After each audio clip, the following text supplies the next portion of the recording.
Hello, I'm Paul Brubaker, and I run the communications department for Paterson Public Schools.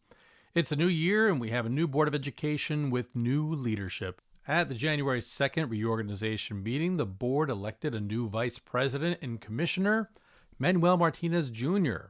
He'll be serving a one-year term in that leadership role. Board Vice President Martinez agreed to be interviewed to talk about the year ahead and to allow us to get to know him a little better.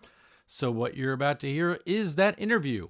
So please give a listen to Paterson Board of Education Vice President Manuel Martinez Jr.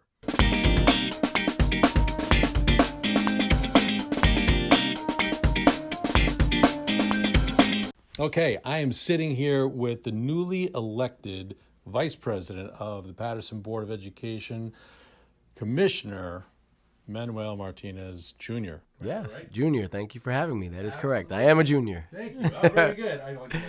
So, in addition to your name, what do you want people to know about Manuel Martinez? Oh, gosh, what can I say? I'm a lifelong Patersonian. My father came to Paterson. Well, actually, my grandfather came to Paterson in the early mid-50s. So my family has a long tradition, long lineage of service and commitment to service in the city of Paterson. But I'm a lifelong resident of the city of Paterson, educated. I still live here. My home is here. My business is here. I work here. I'm an educator in the city of Paterson, so I am a lifelong Patersonian who's essentially dedicated most of his life to service in this community. Being able to do the work that I do is very gratifying, but it wouldn't be the same had it not been taking place in Paterson. Paterson is home, and I couldn't be more proud to be doing the type of work that I'm doing in my hometown. So I love it. So, with all those responsibilities, and your roots in the community, and your track record here professionally, personally, why be on the Board of Education? For people that don't serve on it, can you kind of open our eyes a little bit as to what's in it for a person that elects to be elected? Well, this type of work, is the kind of work that when you're doing your job the right way, you might get a thank you. You might get a thank you. When things go wrong, you better be ready for that criticism and such, and rightfully so. It's understanding. You get into work like this because just out of service. I was never a politically inclined individual until finally I started to kind of pay a little bit more attention to what was going on in our school district and what was going on in our city, and started to pay a little bit more attention to who those people were who were making those decisions that were affecting me and so many people that I knew every single day.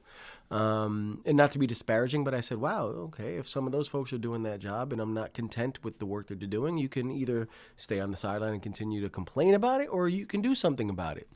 I chose to do something about it. It was a natural fusion for me. I was already working as an educator. I've been a teacher in the city of Paterson and now an administrator in the city of Paterson close to 12, 13 years now. I've been working as an educator. So it was really kind of a knee-jerk reaction. I was already working in education, and it was just a nice transition. And I just said, you know what? I'm not content with the way things are, so I'm not going to complain. I'm going to do something. So I ran for my first election in 2012, I believe it was, and haven't looked back. Where are you, an educator or an administrator? Yeah, so I started my educational career teaching first grade at school number 11, Paterson Public School number 11, and it was baptism by fire. I was, thrust into a classroom of about 30 first graders with very limited experience, and that's really what, I cut my teeth there. I'm still looking at that classroom and that principal who gave me that opportunity. And that's where, I really honed my skills. I worked the following 5 years, transitioned to a Paterson charter school. I worked for 5 years as a teacher, second grade teacher.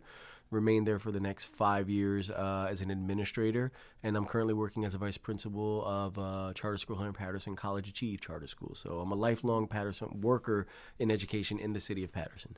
So now that you are vice president of the board, can you describe a little bit about what that role entails and how it's different from being a commissioner? Yeah, so as a vice president now, you're on the front line.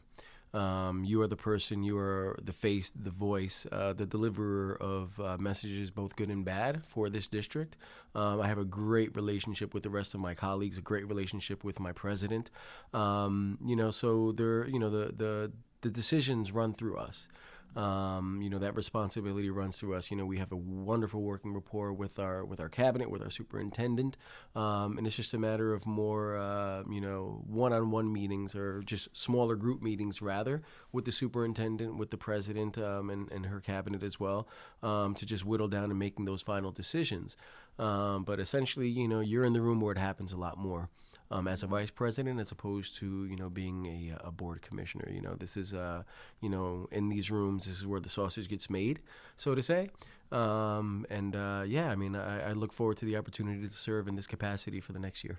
What do you see as the biggest challenges in the year ahead? My biggest challenges that I've always seen in education, in the city of Paterson, specifically, is we have struggles and challenges that are that are occurring within the confines of the school buildings, right? Some of those have to deal with curriculum, and some of them have to deal, with performance and testing and all of those things. But in my opinion, I think some of the biggest challenges that we're facing as a school district is not really what's happening in the school boundaries, so to say, but what's happening outside of the schools. Social emotional learning is something that's really come to the forefront. And for those of us who've been working in education, we know, firsthand, we've seen it for a long time. If a scholar comes to school and they're dealing with life issues that are occurring outside of the school itself, then education becomes secondary. If your basic needs, if you're, I remember, very well, a second grade scholar, he used to come to school every single day. It was about my third year teaching, and he was disgruntled. He was angry. He was grumpy. He was tired. And I used to give him a hard time, expecting, hey, you need to do this and do that, until I finally peeled back and realized, well, wow, he's dealing with so many other things before he even steps foot into this door that education was secondary. He was worried about basic needs, Is he sleeping okay, eating okay? Is he feeling safe? And until those basic needs are met, education will be secondary. So I think, the big challenge that we have as a district is, tending to what's going on in our schools, as well as being mindful of what's taking place outside of our schools. And that's why I'm such a big proponent of community schools, because they essentially work towards removing the exterior barriers that a lot of our families and scholars are facing, to essentially make it, once they come into the school building, that those needs are met better, and then they can be better prepared to actually do the work that we need them to do, which is work on bettering their education and giving themselves the skills that they need to be successful, in the workplace moving forward. So, yeah, lots to do. Lots to do. No doubt about it. Well, you just talked about the importance of understanding, and I think that anecdote about, why isn't the student, performing to, there's so many more variables before you actually encounter that child. Yeah. So when we're talking, as long as we're talking about understanding, what would you really like people to understand about Paterson Public Schools, whether they live in Paterson or not? Paterson Public Schools, similarly to the reputation that Paterson as a city has, the reputation is far worse than the reality. There are so many good schools in the city of Paterson, so many great people doing wonderful things in the city of Paterson. Unfortunately, that narrative doesn't get shared as often as we would like it to. Sometimes the more negative, the disheartening, is what gets shared predominantly out there. And, it's more appealing. It's more sexy, for lack of a better way to put it, when you see a headline that says something, towards a negative, as opposed to something feel good that's going on. But that the majority, in my experience, of what's taking place is positive. And the one thing I found about our young people and our family, they're super, super resilient. And if you set that bar high for them, they want to show you that they're able to achieve that. And that's developed through rapport. And that's something, that I pride myself on, developing good relationships, good, strong rapports with our young people, with our scholars and their families. You're able to extract a lot more from them when they know that, hey, you know what, Mr. Martinez is giving me a hard time right now, not because he's trying to be some kind of hard guy with me, but because he genuinely cares for me. He loves me. And when they feel that, when the families feel that, they will go out of their way to work harder and to do those things. So what I want people to know is that everyone can play a part in doing in doing this type of work. This is not something that strictly falls on the shoulders of administrators and teachers. It truly does take a village. So if you can, extend your reach to help a young person, to help a family in need, just to do right by somebody and make their life, their existence that much easier, it's going to affect what takes place in our schools. So everybody has a part to play. But, keeping those expectations high, and keeping those good relationships with people, that's at the forefront of everything that we do. Yeah, and I think that's one of the that you point out so well and everything is that at the end of the day, this is a collaboration, and I think people often forget, adults, myself included, that if a person, it would be easier for a person not to care. Yeah, I mean, caring means work, and I think in very few fields is that as true as it is in education. Indeed. So if all goes well, we are months away from restoring local control to the Paterson Public School District. Yes, yes. What is that going to mean for students and families of the district? I mean, I think what that means is finally, in the eyes of the state. Now, in the eyes of the folks who are on the ground here, we always knew what we were capable of, and we knew what we can do, what we want to do. I think, by us attaining local control, it sends a message to the eyes of everyone outside of the city that, hey, we are able to govern ourselves. We are able to run our own district. We are able to care and take care of each other.